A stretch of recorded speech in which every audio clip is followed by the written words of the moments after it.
The redistricting drama continues with Governor Gavin Newsom from California saying that California is going to draw congressional maps that will end the Trump presidency. So we'll talk about that this Friday. Donald Trump and Vladimir Putin are going to have their summit in Alaska. This is the first time that Vladimir Putin has been to Alaska ever. It's the first time, I believe, that there's been a summit between these two leaders regarding Ukraine. There's talk. Now, this is just talk. These are rumors, but there's talk about Ukraine having a situation similar to Gaza with occupying troops. So we'll get into that. Trump has asked Congress to extend the 30-day limit for federal control of D.C.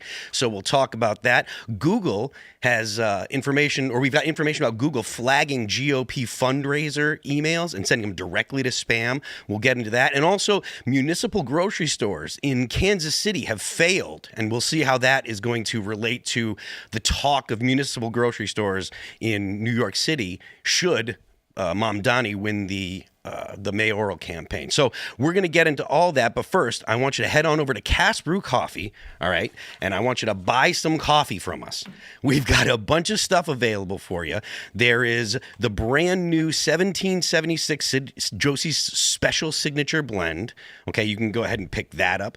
We've got Ian's Graphene Dream still available. Appalachian Nights, which is the big one. We've got K-Cups. So all of your caffeinated needs are available at caskbrew.coffee. Head on over there. And then after that, head on over to timcast.com and join the Discord. The Discord is where you go to talk to all the like-minded people. If you want to call into our after show, become a member in the Discord. You'll be able to call in, talk to us, talk to our guests, ask questions. But more than that, that's where people go to build community. There's a bunch of podcasts that have started in the Discord. There's a bunch of people that have gotten married in the Discord. There's video game rooms. There's all kinds of stuff in there. Go over to timcast.com and become a member. And also head to rumble.com and become a member there. So that way you can watch the uncensored after show at rumble.com. So we're going to get into all that stuff. Joining us to talk about this and so many more things tonight is Adam King. What's up, everybody? How you doing? Who are you? What do you do?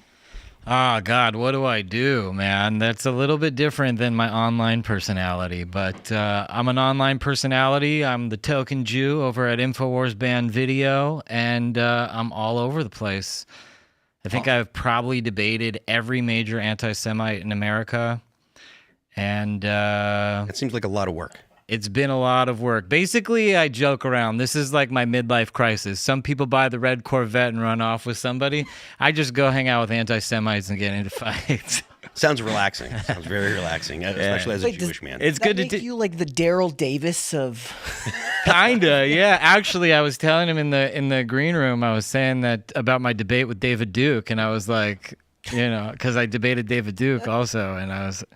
But I feel like Daryl Davis a little bit. Do you like Daryl, this is a shout out to you. This is an invitation. Come on my show. Let's talk. We got some stuff in common. Do you have like do you take their Swazis and hang them up on your wall to show all the Nazis that you've stopped? I want my Nazi scalps. There you go. All right, well, it's going to be a good time. Tate's here. Yeah, what's going on, everyone? Tate Brown, producer Tate. We're hanging out. We're having a good time. Running the gauntlet. This is the Triple Crown. Did the morning show, the PCC, now IRL. So might be the same tomorrow. I don't know. We'll see. But happy to be here. Awesome. What's up, guys? It's Brett. Normally Pop Culture Crisis Monday through Friday at 3 p.m. Eastern, but we're here tonight. I have not run the gauntlet today. I have done that before with like Culture War, PCC, and then IRL, and then you just want to pass out when you're done. Well, the three of us were on PCC this afternoon, so we're going to jump into the political side. There won't be so much talking about movies and entertainment. But well, I mean, look, Brett is here, and he's such an expert on movies and entertainment that it might come up. I'll derail somehow. Awesome. Yeah, we'll make it. All right, so we're going to jump into it right now. From ABC News, Newsom says California to draw congressional map to end Trump presidency. I believe that's probably hyperbole, but we'll go ahead and talk about it.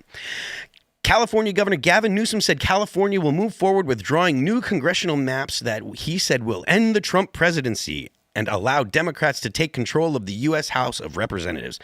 Donald Taco Trump, as many call him, missed the deadline. California will now draw new, more beautiful maps. They will be historic as they will end the Trump presidency. Dems take back the House, Newsom wrote Tuesday night in a post written in the style of President Donald Trump's occasionally all-cap social media post. The announcement comes amid Texas Republicans' effort to redraw congressional maps in their party's favor. The redistricting showdown in Texas has led blue states to threaten to retaliate, with Newsom proposing to cut 5 GOP-held seats in California. The redistricting battle in Texas, it's hilarious, isn't it? It's like, yes, the big threat of all of the Republican seats in the state of California. That's something Treasure trove. Yeah. that's what we've been kind of talking about and making jokes about would around they the table. survive? How are they going to squeeze more Democrat seats out of, largely Democrat states, right? Like, I think there's at least 5 that are all Democrats, right? No Republican representation in Congress at all. Yeah. Massachusetts, Maryland, Vermont, New Hampshire, Connecticut. So, I mean, at least 5. There's probably more. There was a big one recently that we were actually talking about, right? Which state was that had the... It was like just last week. I don't know exactly. Yeah. I know that there's, look, all these states have Republicans in them. So the Republicans that are in these states have literally no representation in Congress. And Democrats are like, well, we're going to get more. I don't see how they can do it. What do you think, Adam? Honestly, I'm a California 5th generation resident, and it pisses me off because if they can't win, they cheat. And here is the legal way to cheat. I actually ran for Congress in 2014 against now mayor of Los Angeles, Karen Bass. And quick brag, scored higher than any Republican has scored since the 1964 election. Very nice. Still the title holder in from 2014 to the present.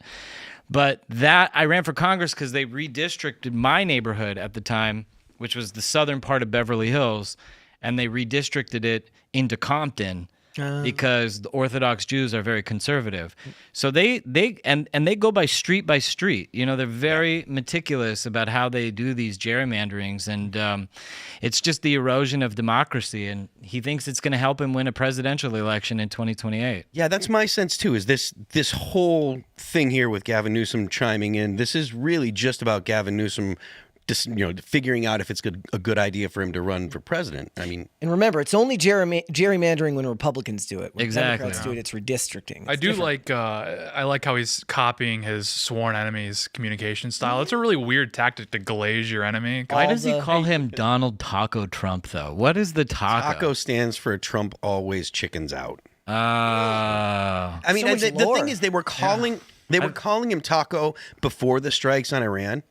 And I feel like the strikes on Iran really kind of put that to bed. Whereas, I mean, it's not going to stop the Democrats from using whatever, rhetorical method they can to insult Trump. But I do think that the point was, Trump will always bail out of the tariff stuff, right? That was what really started it. But then once the strikes on Iran happened, it's like, well, it kind of doesn't really stick anymore.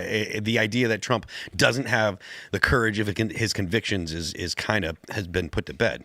Yeah, but they're saying that he's an authoritarian, but he's an authoritarian that doesn't follow through. Yeah. Well, I mean, look, the Democrats are not known for their consistent messaging lately. Or their honesty. Well, clearly. But I mean, honesty. That's kind of the situation with the Democrats. All their marketing, their anti-Trump marketing just feels so like it. Like they were sitting around at a table at a marketing agency in New York, and they were like, "Guys, taco, the middle America's gonna love this. Let's pitch it. Let's get celebrities to say it. It'll be great." Do you think that they design their messaging for their base, and that's why it kind of doesn't resonate with the rest of America? They try to do this thing every once in a while where they realize that they have to win like middle America, like especially like Wisconsin, which, the flyover and it occurs to them like this, and so they come out with these really weird marketing campaigns where they'll get like a cowboy to come out and be like, you know what, that boy better use that whatever bathroom he wants. That's what you No, what.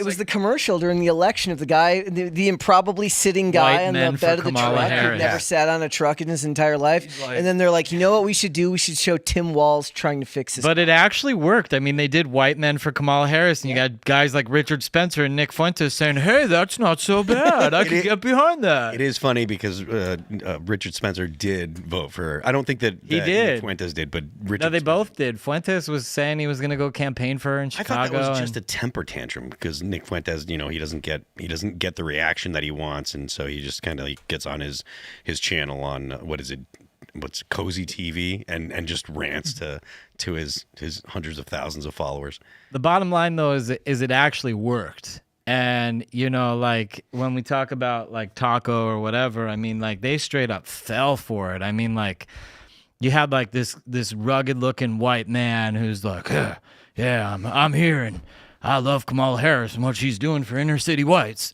And they're like, oh, wow. Well, it was the ad. It was the ad during the election of like the dads at the voting booth who are Exactly. like they're like winking at each other. Like the wives are winking at each other, and they have the dad who's like, you know who you're voting Oh for. yeah, right? that was And ridiculous. they're basically saying like lie to your husband about who you're voting for. Yeah. And then after that, like crap, things aren't working. We have to figure it out. And now they're investing $20 million to figure how to win back the white men. All of the stuff that was leading up to the election, all of the marketing that the Democrats were doing leading up to the election, really kind of was just be dishonest, be a bad person, lie to your spouse. It was just all of the most repulsive things that you could come up with, and they were like, "This is how you should vote, or this is what you should do." And any normal thinking person is like, "This doesn't make any sense to like anyone that has any sense of morality." It was just garbage that they wanted. They're like, just behave terribly, lie to your spouse, lie to your family. It doesn't matter. We just do whatever you can do to get, to vote Democrat. And it was really just bad. So is the argument here? It's hyperbole, obviously, but if they're saying end Trump's presidency, they just mean like lose the House so that they don't have any power going into the second half of his. Yeah. I think what's being implied is that the Democrats take the House, then they can impeach Trump, because that has been the stated goal. Third. I mean, everybody knows they think that. third time's a charm. Right? Everybody knows that like he should be treating his presidency as if he's only got 2 years anyways, Yeah. because they have to operate under the premise that they're likely going to lose the House. Well, even then, the House hasn't been particularly useful. I mean, the big, beautiful bill is great, but beyond that, everything's been done through executive order or other mechanisms the executive has. Yeah. So, I mean, it's not, if we lose the House, it's going to be tough, but it's not necessarily the end of the world. There's still a lot of mechanisms at Trump's disposal. I think you're totally right about the functional presidency. I think that he'll still do essentially the same things that he's been doing, use the office of the executive to put as many of his policies in place as he can. It's just going to be more garbage from It's going to be lawfare. which is not popular with the American people. Well, it's not so much the risk isn't so much not having the Republicans there. The risk is having the Democrats there, because the Democrats are going to try and gum up the system as much as possible. The Republicans are just warming up the House for you. I mean, the big, beautiful bill was a big deal. Don't get me wrong, but I mean, it's not like, we're just passing legislation left and right now. What happened with the decision to redo the census? Did that end up going through? Or are they redoing the census to get illegal immigrants off of the census data? It'll take a while to get that going. Is the idea of this supposed to be some type of retaliation to that? This is retaliation. It'll hurt California? No, this is retaliation with Texas redistricting, where Texas. I don't even think it's a retaliation. I think that this is like par for the course. They already had it planned, and the Texas thing gave them an excuse to frame it in a way to make Gavin look like some stud. But, I'm from California. I'll tell you, he is hated. And especially in liberal places like the Pacific Palisades, where the average house was like $5 million and now doesn't exist anymore, where homelessness is out of control. It's actually kind of crazy that he thinks that this is going to go over well with the voters who are already so disillusioned by everything that he's done. And they're supposed to be putting low-income housing in the Palisades too now, which is, of course, people said was a conspiracy theory, but obviously they were going to do that. Yeah. Yeah, that's the rumor that I've heard. They also want it for the Olympics. Olympics are coming 2028, and they want the Palisades to be like the Olympic Village. So That's just putting me into conspiracy hyperdrive about it. Let's go. Section 8 Olympic house. Section 8 Olympic housing. Birth rate wasn't high enough.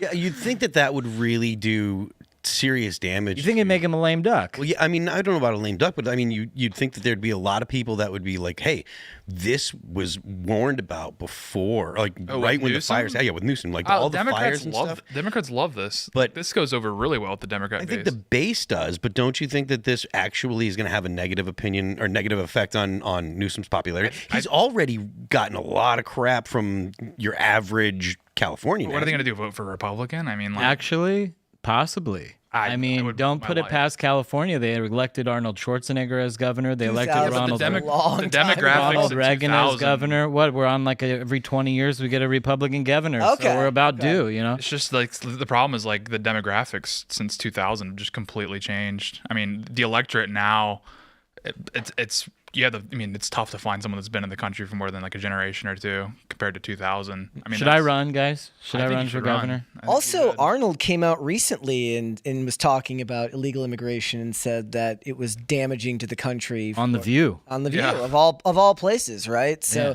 When it comes to I the thick accent, it hits different. Yeah. Anti-immigration. mean, Wow, he's a real immigrant. Yeah. We have to listen to him. well, I'm not going to argue with somebody that successful. I mean, it is true that Newsom does have to spend a bit of political capital here because it will require a special election to redistrict in a way that's especially favorable. And for where's he Democrats. getting it from? Look at his losses. COVID, he had everybody on lockdown while he's on French Tuesdays. You had like unbelievable unemployment, homeless out of control. I'll tell you, I don't even go into the city anymore. I left after COVID because it's like you live in Beverly Hills. 2 times the year before I left, I opened my front door to a homeless man crashed on my front door. I was like, it's time to get out. You own a house or was it an apartment? It was a townhome. Okay. 2-story townhome. Yeah. Everyone has had that experience. So over time, like this builds on the conscience. You go to liberal Pacific Palisades and you ask people, what do you think of the situation? They hate this guy. They have been awakened and they want justice and revenge, and don't put it past a rich person to vote for Donald Trump or a Republican or anybody to get even, especially after they've lost their house and the insurance won't cover it and it's a mess. That's one of the things that I'm thinking of is they were promising that there was going to be permits right away. There was going to be a lot of effort put in to make sure that Pacific Palisades can rebuild, et cetera, et cetera. And that did not pan out at all. You know the worst thing about this, Phil, is that now, because some people still have their mortgages and all sorts of things going on, a lot of these people have sold to foreign companies, Which is exactly what Chinese they were afraid of. over. That's what the conspiratorial mind says that they actually wanted. Mm-hmm.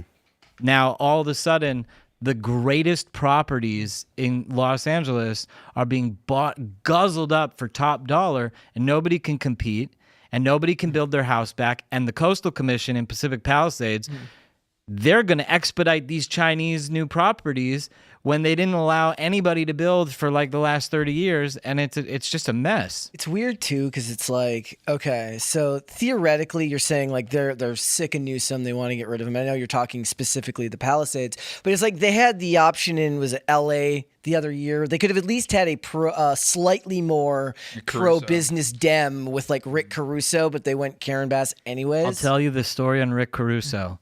He threw the election on purpose. Oh. Rick Caruso got tons of housing contracts. He's like the golden boy. He didn't grow up on gold. He grew up on titanium. That guy is so freaking rich. And all the new affordable housing, it was a deal. Let's show some competition. The place where Democrats cheat the most is in Democrat-controlled states. That's when they're adding on massive amounts of votes to the popular vote to try to make the illusion that Hillary Clinton got 3 more million votes than Trump. But the real issue that nobody wants to talk about is that Rick Caruso, he never wanted to be mayor of LA. That was a ploy. They're going to get these 2 people to go head to head, and he bailed so quickly as within a couple hours of election night, he tossed his candidacy because he got all these crazy contracts, and now him and Karen Bass together are showing a unified front where the billionaire makes buco billions off of all the government Section 8 housing, and Karen gets to be mayor. Yeah. That's who I ran against actually in 2014 was Karen Bass when she was Congresswoman from District 37. All right. Well, I think that we're going to go ahead and jump to this next story. The Trump oh, no, that's not the one. Where is it? Trump told Zelensky, from NBC News, Trump told Zelensky and allies he won't discuss territory divisions with Putin this week, sources say. Washington, D.C. President Donald Trump told European leaders during a call on Wednesday that he does not intend to discuss any possible divisions of territory when he meets with Russian President Vladimir Putin in Alaska this week, according to 2 European officials and 3 other people briefed on the call. Trump said on the call, which also included Ukrainian President Vladimir Zelensky, that he is going into the meeting with Putin with the goal of securing a ceasefire in Ukraine, those sources said. Trump and European leaders agree that a ceasefire in Ukraine has to be implemented before peace negotiations can begin. The European officials and 2 other people briefed on the call said. Some of the European leaders were left with the impression from the call that Trump is not optimistic about the results of his meeting with Putin, they added. The call on Wednesday took place just days ahead of Trump's meeting with Putin, which is planned for Friday. European and Ukrainian officials have been nervous about the president's meeting with the Russian leader since he announced it last week. Among their concerns is that Trump and Putin might agree to the parameters of a peace deal, including territorial divisions, and then try to pressure Ukraine to agree to it. Trump's comments last week that there would be some land swapping between Russia and Ukraine in particular put Zelensky and European leaders on edge. I understand that Donald Trump doesn't want to say that there's going to be any kind of land given up to Russia, but I don't see how he's in a position, or Ukraine or NATO are in a position to force the issue. Yeah, for one, Ukraine is going to call a formal session of Crimea. They're going to call that a land swap. So, like, right off the rip. You think that they'll say Ukraine? They'll say, if we don't get back Crimea, right? They still recognize that as Ukrainian territory. So right off the rip, that's kind of the discussion that Ukraine's afraid of having. I mean, the Donbass is up for grabs at this point. Russia's had it for 2-3 years now. At this point, it's Russian speaking. Yep. So I think Ukraine needs to brace for impact. They need to brace for life without that, eastern third of their country. I don't know. I'd be surprised if Trump and Putin actually, had a backdoor agreement in Alaska this week. I don't know if that's going to happen. Well, without Zelensky there, but yeah, the way they were saying, how there has to be a ceasefire before they can move forward with talks. That was the first time I've heard of that there was actually that there has to be a ceasefire. Yeah, it was my understanding before reading this earlier today when we were getting ready for the show, that Donald Trump was looking to basically see what Putin wanted, that he was going in with no preconceptions about what was going to happen. Well, he put Putin on the back foot because he ramped up arms shipment back to Ukraine the last few weeks. Mm-hmm. A lot of people were upset with that on the right. But from Trump's position, this is the way he negotiates. This is the way he's always negotiated, is he wants to put max pressure on the party that he's negotiating with. And so from his perspective, he knew that he's eventually going to have a chat with Putin in the near future. And so he's like, okay, well, let's redirect some arms to Ukraine. You can't negotiate from weakness. I mean, that was the problem with Biden, with the Afghanistan withdrawal, for example, is you can't negotiate from a position of weakness. So it's like you do have to shore up your position, even if it's a position you want to get out of. You still have to negotiate from strength, and that's what Trump's attempting to do here. If I understand correctly, Vladimir Putin had initiated some more offensives in Ukraine this week, in the past couple of days, in response to moving in of arms to Ukraine, and prior to meeting with Trump. If he's actually taking aggressive actions before this meeting even happens, I can't imagine that there's going to be some kind of agreement to a ceasefire. I think that he's just going to show up and be like, well, there's combat going on right now, and we're not going to stop it. Yeah, I mean, it's high level brinksmanship. I mean, Putin's used to it. This isn't the first time that negotiations have been floated and there's active combat going on, but this would be the first time, obviously, that Trump and Putin would meet during the war on American soil. On American soil, strictly over a ceasefire. But yeah, I don't think there's going to be combat until a ceasefire is signed, obviously. And Putin's trying to respond to Trump. I mean, Trump is showing aggression by arming Ukraine further. So he has a safe face to his people. I mean, that's how this works. Putin's gonna win in an argument with Trump just by doing what he did with Tucker, which is just start talking about just 5 hours of talking about the history of Russia. People were like, "Whoa, was Putin playing games with Tucker?" I was like, "I think you just underestimate the autism of Eastern Europeans." That's what's going on here.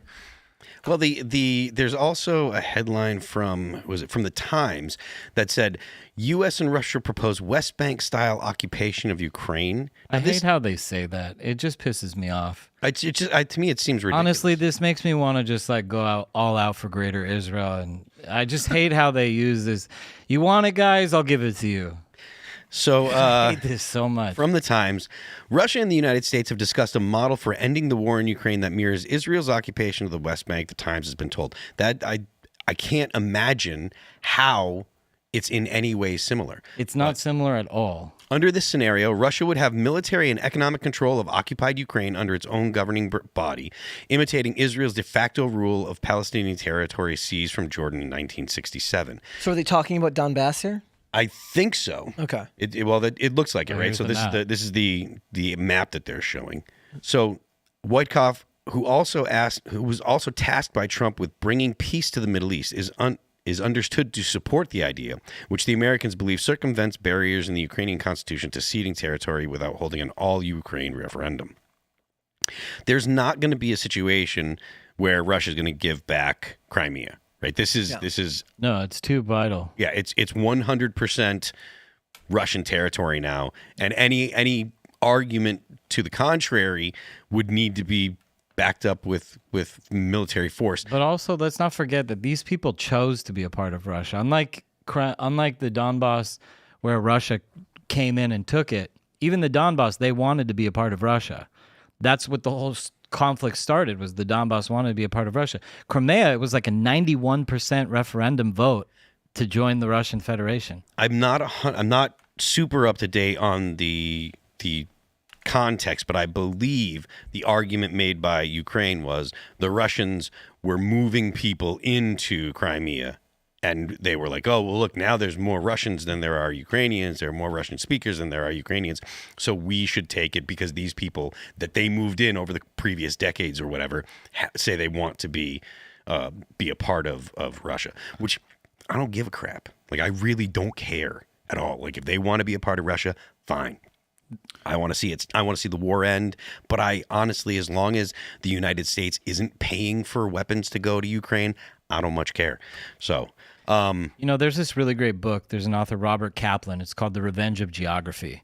And in this book, he basically says the premise that a lot of nations have arbitrary lines as their borders. And unless a border follows some natural configuration, like a mountain range or a river, it will be contested and there will be a war there. If there's an arbitrary line, all it takes is a certain amount of people to move to the other side of the line, and it's done. And in the case of Ukraine, after the division, after the Cold War, Crimea is pretty much like the entire control over the Black Sea. It was Russia's main hub to be able to be in the Black Sea and to go between the seas. And then also the Donbass and like the entire Ukrainian, like if you go from Moscow, like there's just like wide open space. There's no land barrier. Yeah, they call it the Great European Plain. Exactly. Yeah. It's inevitable that there's going to be a conflict there. How you draw the lines is the real question. I mean, yeah, from Russia's, and I mean, Putin talked about this, is every time Russia's been invaded, it's like basically a giant funnel that goes from the interior of Europe all the way up into Moscow. Yeah. I mean, Napoleon exploited this. So yeah, this is how it goes. It's a massive funnel. So I mean, yeah, like you said, I mean the border, however arbitrary it is, there's a lot of debate around that. It's going to be contested, and it is being contested. But even still, I don't see how this in any way mirrors the situation with Israel. Oh, that's just food for libtards. Yeah, they love literally that. clickbait. That's why it pisses me off, because it's like, why is that even here?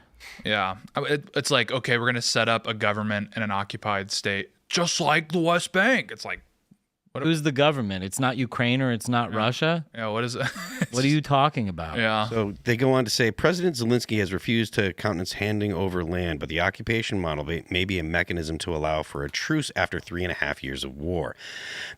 Under the model, Ukraine's borders would not change, just as the borders of the West Bank have gone unchanged for 58 Oh my years, God. only under Israeli control. It'll be just like Israel occupies the West Bank, the source said before Trump's summit with President Putin in Alaska on Friday, with a governor with an economic situation that goes into Russia, not Ukraine, but it'll still be Ukraine because Ukraine will never give up its sovereignty. But the reality is it'll be occupied territory and the model is Palestine. I feel like this article is really just trying to like drive the point that the Palestinians are occupied. Like, let's just divert from this story and focus on Palestinians. Yeah, drawing comparisons probably is just to try to make people feel some kind of sympathy for both situations, likely to say that the Ukrainians, both the Ukrainians and the Palestinians. They want to lump it together. Well, and it's also like, I mean, it's hilarious because there's real life examples of puppet states set up by Russia that exist. So like, why even point to the West Bank? You have like Abkhazia, They won't know. South Ossetia. They won't know anything about it. Yeah, it's just hilarious that it's like, oh no, we actually have examples of what Russia. And why do they would- say would the do West here. Bank and not the Gaza Strip? Like, what's the purpose of drawing this attention to the West Bank? Yeah. So I as far as clickbaity headlines go, they did an excellent job because we're discussing it. But yeah, it's just like, yeah, red meat for How like amazing you. is Steve Witkoff, by the way? I mean, like, this guy has gotten involved in everything. Like, he pretty much like handled the entire Middle East, all of the Iran stuff. Now he's in Ukraine. I mean, this is like Trump's MVP over here. Well, I mean, the Iran negotiations, I don't think were a huge. I mean, they started off great. Like the first 3 talks with Witkoff and Iran, it looked like it was going in a solid direction. But I think it was the fourth. It was the discussion in Oman. Really didn't go hot. Like it was something like he showed up late. That's what the Iranians were saying, and then he like left early. It was a really weird. And then like after that, that's when it started to get pretty tense with Iran, and it became kind of clear that there was going to be some sort of conflict. So he Irish goodbyed, and then all of a sudden we're dropping missiles.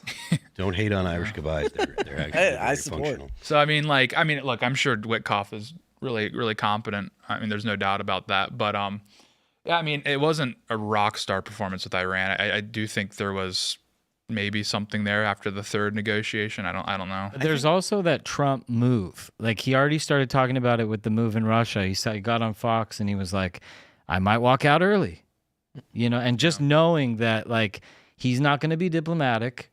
He might pull the plug, like, is kind of a card, like, come with your best game. Don't play games.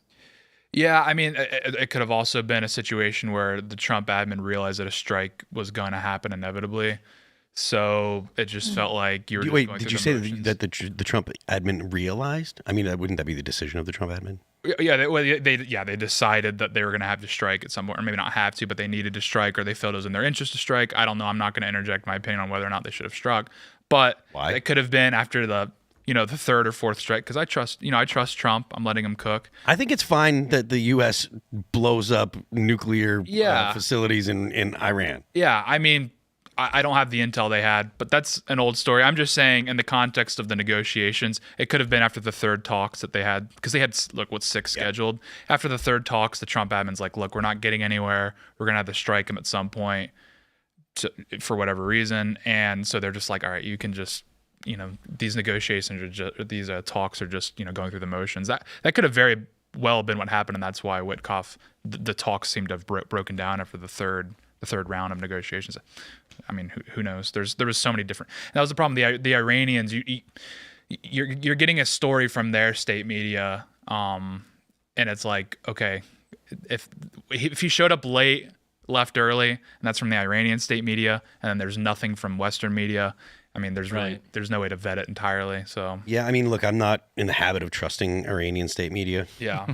I mean, basically every nation state has some level of propaganda that they're going to put out, or you're at least going to get a story that is fairly pro whatever country that it's coming from. Generally, the United States, maybe less so, depending on who is in control of the administration at the time. It was more, yeah. Well, it was more just like there needed to be context provided for why the talks broke down. And the Iranian state media was the only media that provided an explanation. The Western media was just like, it just didn't go well. We don't know what happened.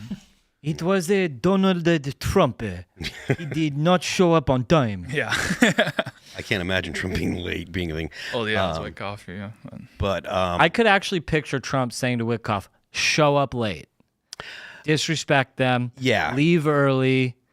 Like, see if, because it's a move. If you do that and they're like, no, then you know you got them. You won the negotiating round. Yeah.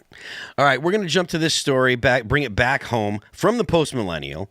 Trump admin to ask Congress to extend federal control of D.C. cop past 30-day limit. President Donald Trump stated his intention to extend the federalization of the Washington, D.C. police force, telling reporters on Wednesday he will be asking Congress to pass a crime bill on the matter, extending it beyond the 30-day time limit. Trump said he would be seeking long-term extensions from Congress via a crime bill that would allow him to continue his efforts on cracking down on crime in the nation's capital. The bill will pertain initially to D.C., but serve as a very positive example for other areas of the country, the president said during a press briefing at the Kennedy Center. How long is this clip here? Go ahead.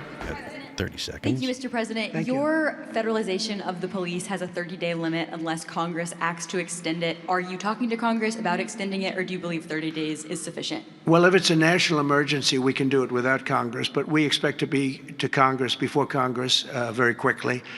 And again, we think the Democrats will not do anything to stop crime, but we think the Republicans will do it almost unanimously. So we're going to need a crime bill that we're going to be putting in. So, look, I think that this is going to end up being popular. The crime in D.C., as much as the left has been trying to say, no, there is no crime problem, like, it's worse than some cities in Iraq. Did you see Morning Joe talk about it? With Anand. Scarsborough? Yeah, with the blonde, or with the white hair guy. He was basically saying, yeah, it's horrible. Like, he was saying his friend got mugged. They can't go out past 8 p.m. Like, liberals are kind of like saying, like, hey, you know, this Trump thing, yeah, we hate him. It's horrible what he's doing, but let's let him do it because I still want to go to dinner past 8:30. Yeah. The Atlantic this morning had a similar piece where they were like, Trump's right about D.C. and it was like just them just like mad for 3 pages. Yeah. There's like so I watched this show called Two Way. Mark Halperin has, he says that he doesn't live there, but he has family there, and they don't go out at night, and it doesn't matter what neighborhood you're in, because you're only a block away from a bad neighborhood or 2 blocks away from a bad neighborhood. So DC is a scary place. For the longest time, it was the homicide capital of America. Yep. They did. Judge Jeannie did this whole thing on it, where she was just documenting everybody under the age of 19 who was killed, and they're all black. Yeah. Yeah. All of them. I retweeted all that. the kids. I retweeted that yesterday.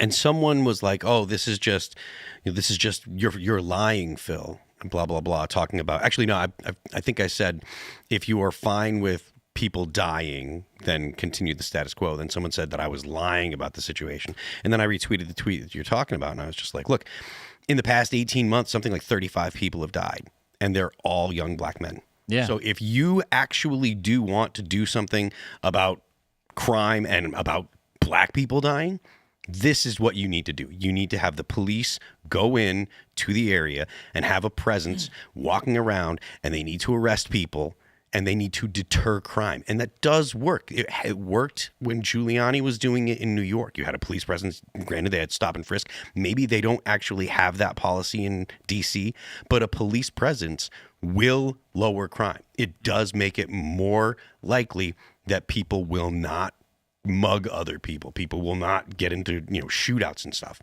Yeah, well, it was like Carolyn Levitt was talking about it today, specifically with the homeless issue.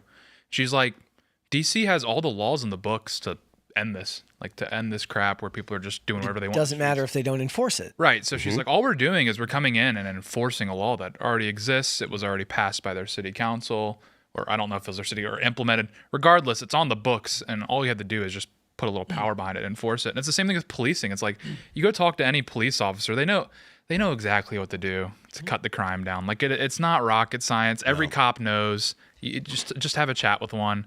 It's that their hands are tied and their DAs will not enforce. That's been going penalties. on longer even than, say, George Floyd in 2020, Oh, that yeah. those DAs have been, refusing to prosecute certain cases and tying the hands of the police. And then there was a referendum in however many of the last few years on broken windows policing and on stop and frisk and all that stuff. And the more tools that were taken away from the police, the worse crime got in a lot of these places. But those were discussions that used to be had in good faith, and nowadays they're just used as political bludgeons. Like, there was a time when you could have that discussion, probably because you had the benefit of living in a time where there's less crime because these things were being done, where a more liberal person is saying, like, maybe we're infringing on the rights of people.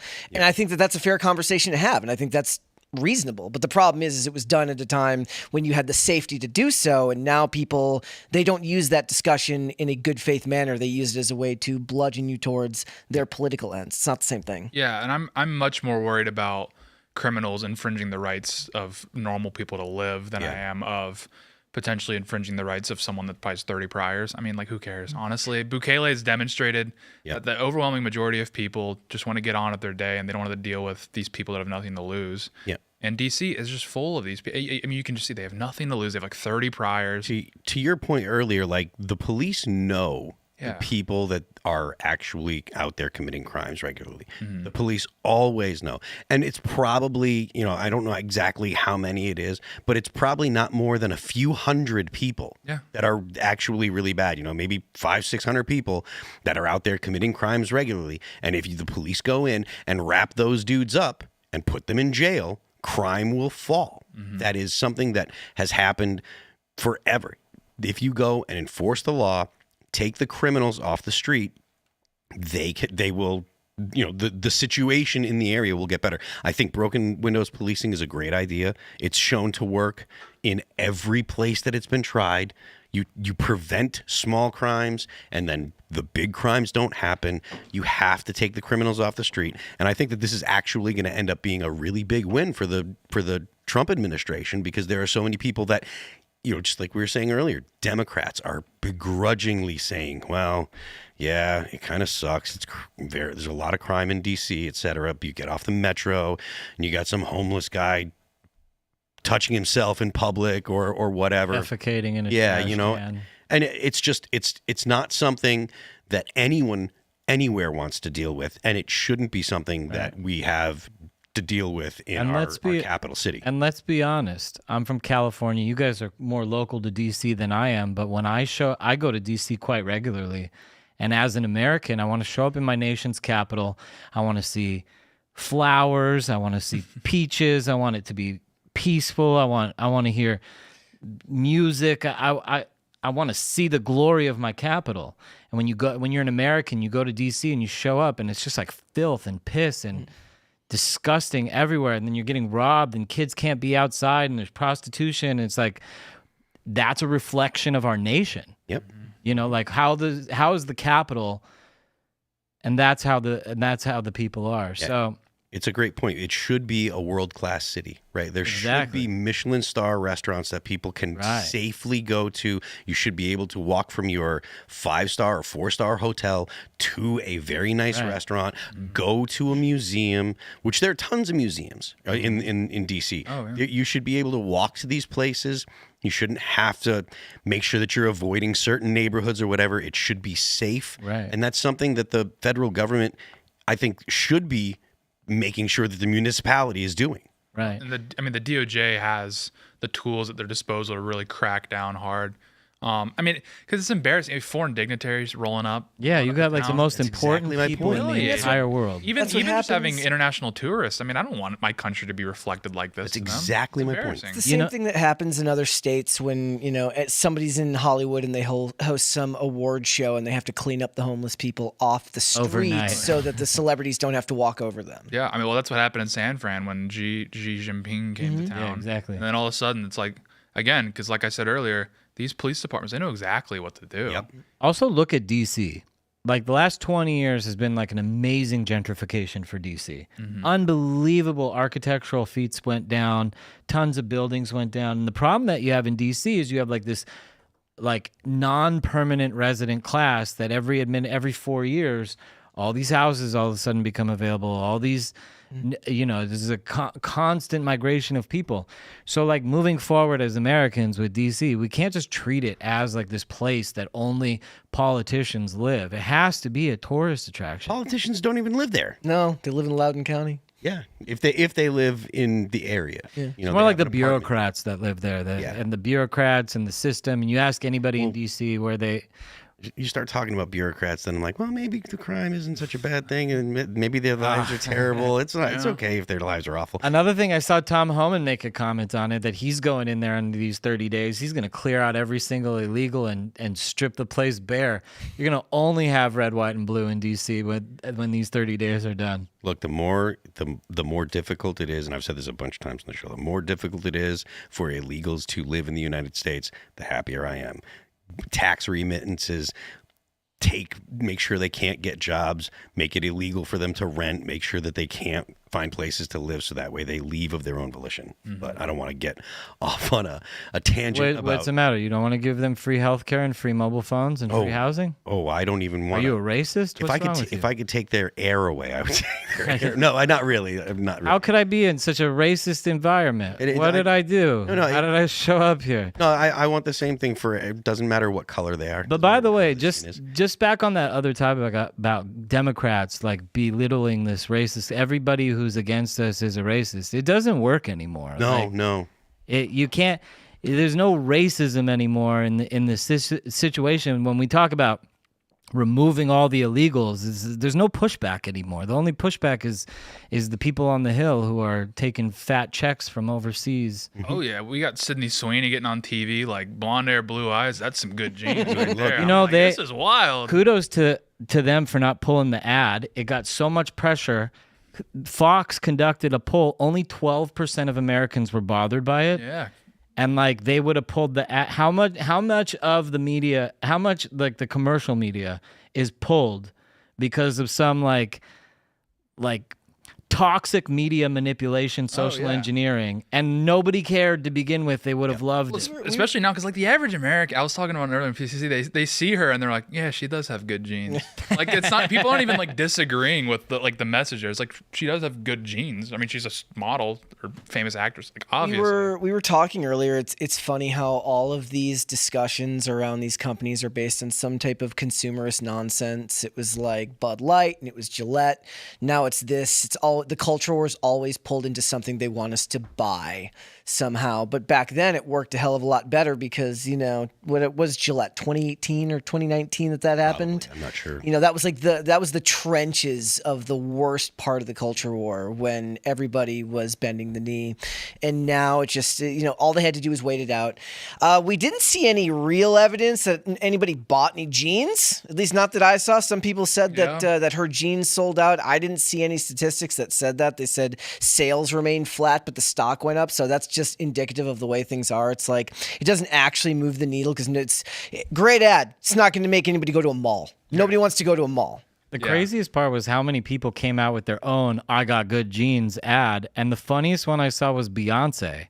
And when Beyonce did it, literally, she's the new Michael Jackson. Like, is she bleaching her skin and dyeing her hair? She is as white as the moon right now. She's probably. And she was up there saying, "I have good genes." I was like, then why don't you look black anymore? Like, what? Why don't you like? No, your that genes? was like a fake ad. I think that was like from an old Levi ad of hers. Okay. But then, yes, they were like, then why did you use the photo with the blonde hair? Yeah. For the ad. Authenticity is not a necessity. No. It's all. Not if you're a Democrat. Yeah, I mean, I don't really buy any politician as authentic. Like, anytime a politician is talking, I'm assuming that they're tailoring whatever they're saying to try to get me to do something. And I think that that's a fair approach to take with all of them. But it Better is safe than sorry. I do like there is a degree of accessibility with the Trump admin that I love, because I remembered like 3 months ago on like Anon Twitter circles where people were like, we should just federalize DC. Like, we can just do that, right? And then 3 months later, it slowly trickles its way up the ladder until it gets into the Trump admin. The Trump admin's like, this could solve a lot of problems. So it really does feel like that the Trump admin has their ear to the base. Like, they understand what we want, what we're asking for. Obviously, there's a lot of disconnect. I mean, like, we're having to, go crazy about amnesty every month. He also But, like, generally what happens, you'll see it on Twitter, and then like 2-3 months later, the Trump admin figures are discussing it. I also don't think he would have done this in his first term because he No. would have been too worried about re-election. That, and he had a den of jackals around him Yeah. who basically their entire job was to tack him to the center as much as they possibly could. Where now he has guys, he's surrounded by guys that not just reinforce what his ideology and what MAGA means, but guys that actually bring something to the table, guys that are assets really, that are tools, and it's a beautiful thing. Yeah. All right. So we're going to jump to the next story here. What are we talking about? The Google. Oh, yeah. From the New York Post, Google has caught flagging GOP fundraiser emails as suspicious and sending them directly to spam from a memo. Google is at it again, and GOP campaign donations could be a casualty. The search giant has been caught this summer flagging Republican fundraising emails as dangerous spam, keeping them from hitting Gmail users' inboxes, while leaving similar solicitations from Democrats untouched, a consulting firm warned. That's despite repeatedly sparking headlines and lawsuits in recent years over allegedly partisan practices. Last year, a federal judge tossed a lawsuit filed by the Republican National Committee that complained of bias email filtering. In 2023, the Federal Election Commission dismissed an RNC complaint alleging discrimination in Gmail spam filters. Nonetheless, Targeted Victory, whose clients include National Republican Senatorial Committee, Rep. Steve Scalise, and Senator Marsha Blackburn, said it observed that the serious and troubling trend was still going on as recently as June and July of this year. Gmail has been flagging emails containing links to the fundraising platform Redwin, and in many cases sending them directly to spam, according to a copy of the memo to clients exclusively obtained by the Post. Meanwhile, Targeted Victory conducted tests in which emails containing links to the Democratic fundraising platform Act Blue were delivered without issue. Shocker. The memo included video demonstrations of the firm's testing. Is it time for antitrust laws to be lawsuits to be brought against Google because of things like this? Yeah, it's too time. Like, how much longer we like let ourselves get bullied, and all these conservative, all the conservative press will fire up and be like, "This leftist hypocrisy," and it's like we know. Yeah. Like, actually respond with some fire. I mean, Trump. It's a new era. We're allowed to actually go on offense. It's just a reminder. Look, yes, we get it. Mark Zuckerberg got a haircut, and he went out there and started doing Brazilian jiu-jitsu. And we know that Tim Cook was like, thank Trump when he got elected. That doesn't mean the tech bros are on your side. They're Right. not. They never Google more than most, but nothing has really changed. And I think it's just Facebook another avenue more to than power. most, actually. Yeah. I'm so impressed by Facebook in the last this last So year. you would take Mark Zuckerberg at his word, and Zuckerberg at his word. I wouldn't and say- take any of their words. I think they're all dubious, but I mean, like, not to divert the subject, my only comment on this is they should just ban these things entirely. I hate it when my email box gets flooded. Like, hey, it's me, Don Jr., Adam. Don't you remember me? Give me $54. You get the text from like, it's Don Jr. I'm like, oh, he's texting. I like the ones where it's like Yeah. from President How'd you get Trump, this number, "You've Don?" abandoned me. I'm like, "No, I'm sorry, President." It's like the Facebook, like he sends you a message on Instagram. It's like, it's Donald Trump. If you give me $6, I can push through this bill. I'm going to choose I'm gonna one do it. lucky winner. Yeah, I trust. Give me $10 and one lucky winner is going to have dinner with me at Mar-a-Lago. Like, I got this. This is Stephen Miller. Every $5 is one illegal gone. What do I sign? so stupid. this is It's so stupid. this is something that we're all kind of used to, and we're to the point where we're making light of it. But this has been going on for well over a decade. Oh, yeah. Right? Now, I mean, granted, this is a private company, so it's not the same thing as the example that I'm going to bring up. But I mean, even as far back as 2012, when the IRS was targeting conservatives, conservatives. Lois Lerner and the IRS scandal. She was going after Tea Party organizations and stuff. And they always say, oh, well, look, there were a couple Democrats, so it wasn't actually targeted. Or they actually got a couple Democrat organizations, so it wasn't actually targeting conservatives. This is something that the conservatives should be able to use the levers of power in the government to do something about. Yeah. Because now with the Trump administration in the executive branch and having both the House and the Senate, they have the power. Their only opportunity. You know, and of course, Democrats are going to make a big stink about it. But this is something that we've been saying around this table a lot. Steamroll them. Listen to their cries and wails and enjoy their sadness, because they are going to continue to do this. They're going to continue to use the levers of government against conservatives, against people that they think are beyond the pale. They've done it for ages. They did it to Trump. They did it to people that were at the Capitol on January 6th. They said they were all, you know, it was an insurrection, et cetera, when it wasn't. They made all kinds of accusations. They went after Trump's lawyers. They went after, you know, a whole slew of people. When Democrats get back in power, and eventually they will, They might not. I don't like this whole thing where people are like, likely. I don't buy that, because I really think that 2028 is all about Bobby Kennedy, and nobody wants that. They're like, Democrats or JD Vance. I don't know, dude. This is like going to be one of those stories that people talk about all the time. Are Democrats going to take it back? Trump's doing an amazing job. Why do we as conservatives always do that? We're like, well, they're going to get it back. Maybe they won't. Because, Well, he's not saying necessarily in 2028, but he's saying eventually one day we're not going to live in a one-party rule. It's not going to happen. It's not going to be a one-party country. It'll never be a one-party. No. So at some point they will. Exactly. And when they do, the chances are that they will continue to use the government against their political opponents. Yeah. Because they have done it for the past decade, at least. The mindset of Democrats now and the left is they truly believe that the right are evil. If you're a conservative, it is okay to use the levers of government against you because you are bad. Right. It's a moral They argument. think, oh, we'll make this one exception. Oh, I would. I don't think they even think of it as one. They say, we'll do it because it's the right thing to do. Yes. It's in their mind, it's the right thing to do. I think conservatives are just finally learning how to win. I mean, you have to be comfortable wielding power. Yes. When you have it, you wield it. You have to trust yourself because, like you said, the Democrats will use every tool that they have at their disposal. You can't be worried about like my principles. Like that's what's gotten us into this mess is the my principles people. Yeah. Like John Doyle makes this point all the time, and it's so true. It's like, you know, most conservatives, if they had their way on principles, like we'd all be facing the wall, and a conservative be like, man, can you imagine if we did this to them? How upset everyone would be? Because that's just like that's how they view power. Is like they're just so petrified of them, even though they turn around on them all that. Look what happened in COVID. Yep. I mean, they're not afraid to ruin your life. Not at all. Yeah, you don't owe them anything. They hate you. In the base that Trump has formed now, especially, like you said, building out cabinet and people around him that are comfortable actually putting through what he believes, is that his base understands that in the past Republicans have been unbelievably ineffective and too scared to do anything about it, which is like the joke is always a Republican is just a Democrat going the speed limit, which is in a lot of ways for many decades was absolutely true. And now, and it didn't even matter because even then they would have called you a Nazi and they would have called you a fascist for whatever you tried to implement. And you would have said, no, but I wouldn't do that to you.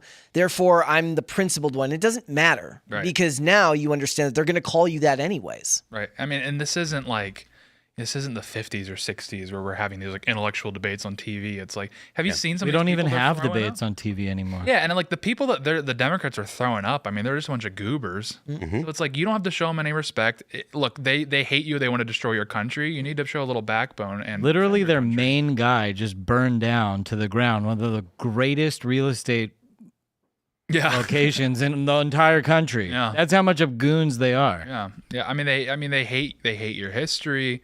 They hate everything about America. I mean, look at what they're doing with Mamdani in New York, who talks all the time about, the issues with this country and not issues as in these are the plights that the average everyday American is facing, but the issues that have plagued this country since its inception because it's bad to begin with. Yeah. I mean, he's not talking about like a bad bill. These aren't. He's talking about like something that is intrinsic to American identity is evil and wrong. Yeah.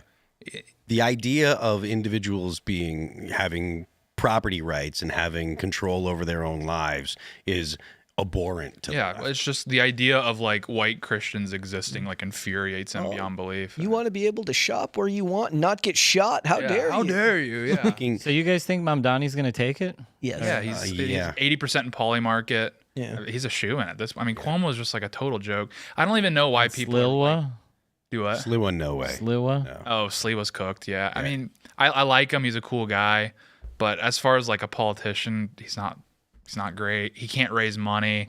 He has like weird. I won't get into his whole personal, but he has like some weird stuff going on. And then Adams is just like.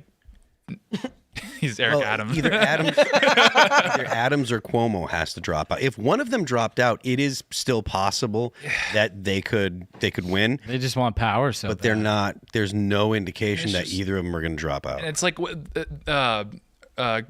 this is my Robert Schmatt. He's like a guy I follow on Twitter. He had made a great observation about the Cuomo versus Mamdani thing. Is what you're really seeing is 20th century New York versus 21st century New York.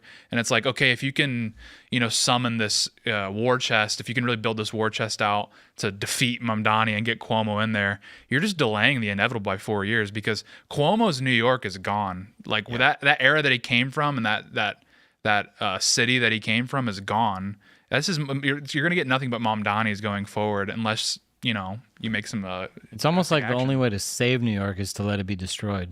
Well, you can't do that because it's the unfortunate. What if you have thing- no power over it? What if it just Well, the destroys unfortunate itself? thing is New York City is America in 10 years. Like New York City this is the way it's always been. It's our biggest city. It's our most important city. Like this isn't something you can screw up. Like if this was happening in St. Louis, I'd be like, okay, yeah, I mean, whatever. It's St. Louis. No disrespect to St. Louis, but New York City is America in many ways. It reflects all the best and worst qualities of the United States. And like I said, they're just 10 years ahead. Everything that happens there happens to the rest of the country 10 years later. So it's like, you can't just concede territory. This is the United States. We have the right to every inch of this land. We can't just give it up because You know how this happened? This happened because nobody paid attention to the Islamification of places like Minneapolis. Nobody cared. Nobody really did anything about the squad Muslims, Ilhan Omar, Rashida Tlaib. They were just like, oh, that's really bad. The Republican Party didn't field anybody qualified to replace them. They don't even attack them. Why is there not like a fair for the best candidate? Why do we do this to ourselves? Well, I mean, a lot of it is because of people were afraid to be called racist. Well, I'll give you an example. In California, there's this guy. What's his name? He's running for governor. The guy he's the Republican candidate, and he just poses in front of Auschwitz, and it's like that's what the Republicans are going to field. yeah. He posts in Auschwitz, and he says something like, "They won't." Langford is his name, something like that. They're like, there won't be any unemployment in my California, and he's like standing in front of Auschwitz. Oh, what? Oh, yeah, that guy. I mean, yeah, he's like just a kid. Like, I don't think he's gonna get more than 1%. But Kyle Langford is his name. Yeah. But that's what I'm saying. It's not like. I'll give you another classic example. Like, there was this guy Travis Allen who ran for governor of California, and Trump ended up backing. It's a real post. See, there you go. Trump ended up backing Cox for governor in California. Mm-hmm. Like the institutional Republicans, CAGOP, and the GOP anywhere. It's almost like when it comes to Republicans, it's like whoever is the best. Everybody go for it. Whoever is best will choose the best one. Democrats, they will like groom people for years. Be like, okay, you're gonna run in 5 years in this race. And they know exactly where they're going. And it's like such strategy. And that just shows you how our ideas win amongst the public because we have no strategy in all these races. You don't think they could have put anybody but Curtis Lilwa? This is the only time Republicans probably had a chance in New York. And the only one that they could get is Curtis Lilwa, and none of the Republicans even want to support him. So the party just like ignores the situation. They're like, I mean, the Republicans have been kind of ignoring New York for ages, right? Well, I mean, until recently, until Zeldin ran for governor, because Zeldin actually came within like 8 points, which in New York is fantastic. I think the the national GOP that's not worth sinking money into. There's much more like New Jersey would be worth actually investing in, and they are. I mean, New York City, it's not going to happen, especially with Sliwa. I mean, they fielded Nicole Malliotakis a few years ago in the New York mayor race, and she got stopped, and she's probably the best, at least name recognition wise, best candidate they've had for Republicans in a while. She might have actually fared decent in this race. But like to your point, I mean, I don't even know if it's the Islamification, because I mean, all these people listed aren't, I mean, they're Muslims on paper, but they don't really like impose any Islamic values beyond general hatred of the West. They're leftists first. And what's going on is if you look at their districts, it's a lot of people from the third world or the descendants of people that have arrived recently. And so it's like what's going on there is more we've just let our guard down as far as immigration goes, and we're just letting anyone show up regardless of like what they believe in. And that's how you end up with this situation where it's like, it's not, I mean, people like blame white liberals for everything. I'm like, yes, and they're responsible for the immigration. I mean, totally out of control immigration. But it's like, I mean, you flooded the country with third world. You shouldn't be surprised when they start importing third world style politicians. So it's like, I don't think they'll start electing them. Right. And I don't think someone like Ilhan Omar is going to implement Sharia law. I think it's worse. I think she's just hates the United States and wants to turn it into South Africa or Brazil or something. And to that point, it's like we don't, now that we have the House and the Senate and the executive branch and the judicial, we have the whole kit and caboodle. We're not going to do anything about her marrying her brother. Right, yeah. And like falsifying her immigration document. Like it should be so easy to remove Ilhan Omar from Congress. Should be. But the thing is, it's just a matter of enforcing the laws. It doesn't matter if you take Ilhan Omar out of Congress, though, because her constituents are going to elect another. Okay, let them. But it sets precedent. You cannot serve in Congress if you're not really an American citizen. And you didn't become an American citizen. You can't marry your brother to become an American citizen. So let them. No, wait a minute. She married her brother so he could become an American citizen, correct? So she's broken the law, but it's not about her citizenship. Is that how it works? Well, if I understand correctly, the situation is she became a citizen because it was some kind of refugee program or whatever. She became a citizen, and then she married her brother, so that way her brother. That's that's what's alleged. I don't know how true it is or whatever. Regardless, you're just going to be playing whack-a-mole. Like every once in a while, you might finally get like one of these politicians where you actually have a reason to get rid of them. But it's like for every Ilhan Omar that you squash, you're going to get two more. And it's like until you actually address the driving issue behind why so many of these politicians are appearing, which is the unchecked third world migration. Yeah. I mean, Charlie Kirk and Matt Walsh have been hitting on this for a few months now. It's like we actually need to have some serious conversation about ending birthright citizenship and possibly even look at re-immigration. I mean, this has been explored by the Trump admin. This has to happen because you're not going to stop this flood, and it's going to expand and expand and expand. And it's not even like, I mean, Islam is a problem, and especially in Europe. But it's just this general, like, when you see people like Zoran, you see people like Ilhan Omar, you don't think Islam, you think just resentment against, like, what America is and resentment against the Marxist West. leftists. It's like a combination of everything, and the only thing that ties any of this together is just resentfulness. And it's like you saw it with Zoran. I mean, Zoran, it was like 2014, and he was like in college, and he wrote this paper about like how he was rejected by like white women all the time. And it's like, well, bingo, that's what's driving him is just resentment against America. And it's like, I mean, you're not gonna, like I said, you're not gonna stop this until you actually cut to the chase. You could have just become a stand-up comedian and we all be okay. But yeah, if you have a chip on your shoulder, don't run for office, become a stand-up. That would be hilarious. You could end up hosting the Tonight Show. Literally, Zoran Mamdani is that guy from the Indian food memes where they're like, here's your sandwich, put the and he's eating them with his hands and that's what we got. Welcome to America. Him like eating like rice and stuff with his hand, that's disqualified. And they were like, oh, if you eat sandwiches with your hands, I'm like, dude, stop. Yeah, the bread protects what's inside. Yeah. Speaking of Mamdani, we're going to go to this story from the Daily Mail. Government-run grocery store in Kansas City forced to shut down thanks to rampant shoplifting and empty shelves. Shocking. A city-run grocery store in Kansas City has been forced to close after rampant shoplifting and years of empty shelves. Years. The Sun Fresh Market abruptly shut its doors on Monday, August 12th, with a handwritten sign taped to the entrance reading, "Due to unforeseen circumstances," super unforeseen, "beyond our control, we are no longer able to serve residents at this time." Emmett Pearson Jr., the group CEO, has repeatedly said that relentless shoplifting and crime in the neighborhood have driven away customers. Last month, images at the grocery store shared online reveal mostly bare shelves and coolers, as well as empty meat, produce, and deli departments. Shoppers said the store once held fresh items they needed, but it has been mostly empty for the last 3 months, and that some of the products available appear to be expired. The milk, I'm scared to buy some, shopper Michelle Randolph told KMBC at the time. Even the dates they may have a few days over, I don't want to buy that. It's just a rancid odor. I think something is dead or something's gone bad, added shopper John Murphy. I mean, here's a picture. You can see there's very little on the shelves. These things are man, it looks rough. But this is something that is emblematic of government-run stores.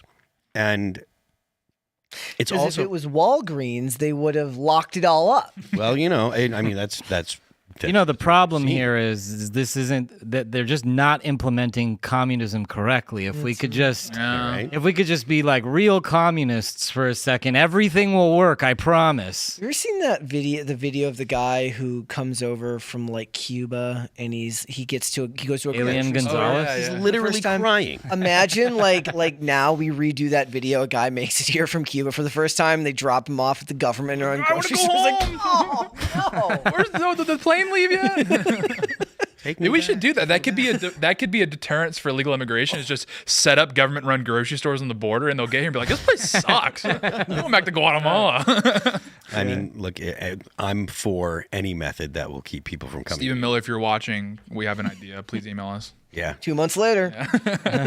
Stephen Miller. But this is something that will likely end up happening in a Mamdani run New York City, or at least it's a possibility. It's totally impossible for this to happen if the shops are run by private industry, right? Like they're going to hire security, Right. They're going to, call the police. They're going to do things to protect their investment. When there is no investment from a private entity, when it's just the government that's providing stuff, there's no incentive to protect it. Let people steal. We don't care. It's not worth the risk to try to stop them. This is the kind of stuff that happens when government isn't running a what should be private industry. It says $28,997,400 in taxpayer money.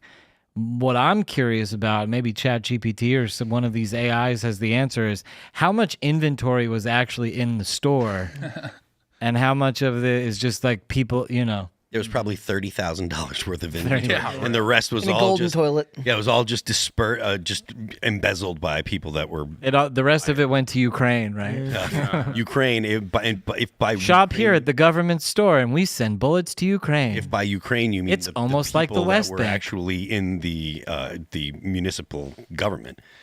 Yeah, I mean, you're going to get this thing with Zoran where it's going to be really similar to de Blasio, where all of his grand ideas that he ran on are going to get shaved down because New York has a tight budget, and it's going to be one grocery store, and it's going to be like half baked, half subsidized, but it's going to get a lot of attention, a lot of press, and it's going to actually like run kind of well, and people are going to be like, see, this works. It's gonna suck because and they're gonna have like these terrible murals everywhere. It's gonna be like horrible. It'll eventually fall apart, but it'll work just well enough so that way they can, propagandize people saying, "Look, it does work." They get the photo op, and then when it does fail, people are going to say, "Oh, it was implemented wrong. It actually worked for a little bit there," because they're not going to actually say, "Hey, no, this did have problems." They're going to say, "We need to double down on it," because that's what always happens. Like the MTA runs, the MTA can't get anything done. I mean, that's like the beating heart of New York City, and they're always like scraping the barrel for cash. So it's like, I mean, let's get the MTA right first before we start working on like nationalizing, key What's wrong with the D train, man? Well, as a loyal F train rider, it's very sad to see what's happened to the MTA. Yeah, I'll show tired of getting you an F stranded. train, Mom Donnie. Look, man, I mean, they've been trying to get this like interborough link train going for years. Who cares? Nothing. Exactly. I don't even know if the mayor cares anymore. I think it's just like, can we just get the trains running on time? That's all we need. I That's all we understand. need. I understand. There's a lot of New Yorkers, but New York tends to think that the world revolves around New Oh, York, yeah. and it doesn't. Yeah, on my Twitter, there's a great picture of just a soy jack holding a picture. It says, "Here's some uninteresting information about New York City." Yeah. That's the average thing. There was because there was a piece, I think it was in the New Yorker today, and it was like the interesting story behind the ramps at bodegas, and it's just like a terrible concrete interesting. job poured right in front of it, and I'm like, no one cares, but they report on this like it's the center of the world. Yeah, as an exiled New Yorker, there really are some insufferable people there, and mainly in their press. As an exiled New Yorker, how do you feel not paying $4,000 for a 300 square foot apartment building? It's wonderful. Yeah, I won't say how much I paid, but my last place in Manhattan was 10 by 6. My room was 10 by 6, and yeah, it was rough. But honestly, like even the DC area is pretty pricey as well. So it's I haven't gotten full like redemption. I think I need to keep heading south to really just experience what a normal rent price should be. It's intentional. To drive the rents up is very simple. All you have to do is make building complicated and very restrictive. Yeah. And then population growth is just going to, by default. Well, and you're competing, and I hate to go back to it, but it really is a pressing issue. I mean, like Queens, New York, for example, half the city's foreign born. So it's like you're not only just competing with fellow Americans for housing, you're competing with the world for housing. And it's like, how is a young person supposed to get ahead? So we're going to jump to the last story here. Adam, you came in and you have a story to break about the red heifer. Right. Could you go ahead and elaborate on that, please? Right. So this was a big thing over at InfoWars and on the dissident right media for the longest time, the Jew hate media. Yeah. Do you have my tweet that I actually put on my... Yes. So I basically, what happened, if you want to go to the first slide first before we play the video... About a month ago, on July 1st, there was an announcement that they were going to do a practice run of the red heifer. And prior to this, the media outrage that the Jews were going to go do this red heifer, you had like these lunatics like Stu Peters and others who were saying, this is going to usher in the Antichrist, blah, blah, blah. And it was like a real big media balagan. It was really a bad twist. So they said that and also the government wasn't going to let them. So what they did was they said, we're just going to do a practice one with one of the 5 disqualified cows. The government said, okay, whatever. They ended up going out, doing a real cow. One of the cow's name was Tikva. They made the offering, and it was a real offering. They did it all by the laws, and I have with me some of the ashes right here, red heifer ashes, and it's pretty incredible. The red heifer, the last time that the red heifer was done was over 2,000 years ago. The first time it was done by Moses. The second time it was done by Ezra from the book in the Bible. And that shows you how long the ashes can last for. So a pure red heifer doesn't come about all the time. And in this generation, we had 21 of them that were born. Pure. They picked 7 to bring to Israel. And out of the 7, Israel only allowed them to have 5 brought in. And they've been sitting around just doing nothing because the media outrage has been so astronomical about it. But the red heifer people, they fooled everybody, and they successfully performed the ritual about a month ago. Now, in the ritual, you're supposed to have hyssop. I have also hyssop that is from the actual ritual, and also the red heifer ashes. And these get put into a clay jar and then sprinkled on people in a healing ritual. And it removes the impurity of death and allows for people to heal. So since this started, they have been sprinkling on people. There was a man with Alzheimer's who just started remembering everything, sight to the blind. There's some real miracles that have happened in the last month since this thing has gone down. But the ashes, just like I have a little bag, there was 10.5 gallons of ashes. And this is only a dime bag full. And these ashes have been disseminated. They're here to stay. They will never be found. So many people have them. And this little bag can power about 10,000 doses power about it. That makes it sound like really potent cocaine. Packs a punch. Yeah. This is the stuff right here, Test man. it for fent. This is the. But we could go smoke this after the show. But no, I'm just kidding. Come back from the dead after you do something like that. But I have a video from the ritual, and if you want to play it, I don't know if you're. It has copyrighted music. Can you slide it so people could see the slide? Yeah, I've been doing that. So these are the slides of the actual ceremony being taken place, and that's tikva, and everything was done specifically according to halacha, which is Jewish law. Mm-hmm. It was a perfect cow, and meaning that it doesn't have a single hair that is not red. And also, it could never have been burdened with work.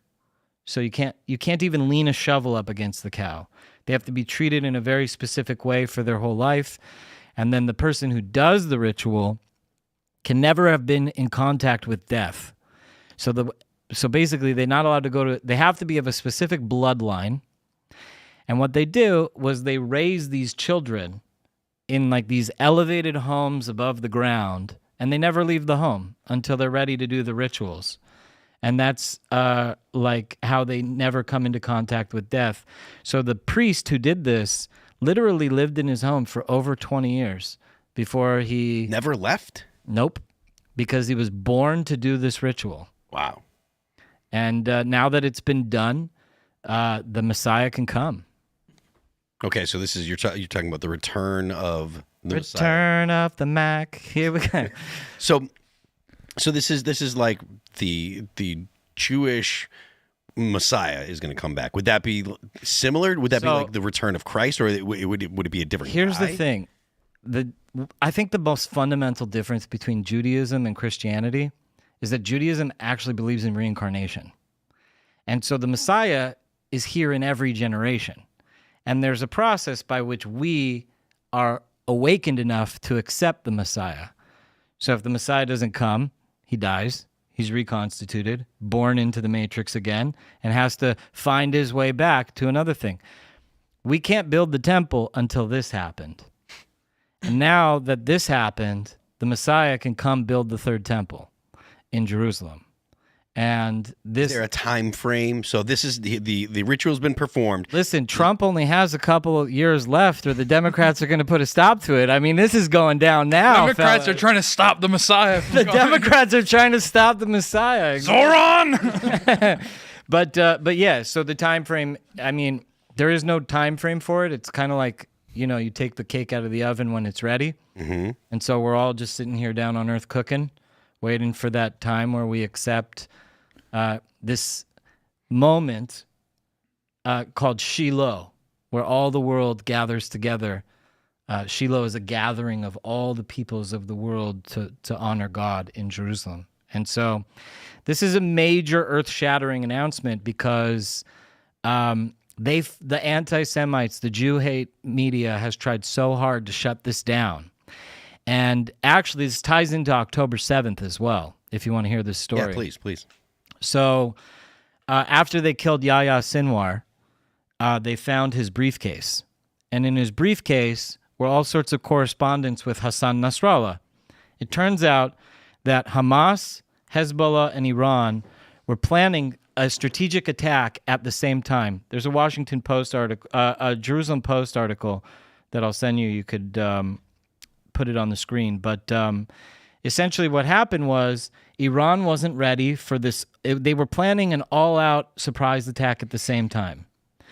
And Yahya Sinwar became obsessed with this story, a lot like Stupid Peters and these other fools, that if the Jews did this, they would become unstoppable.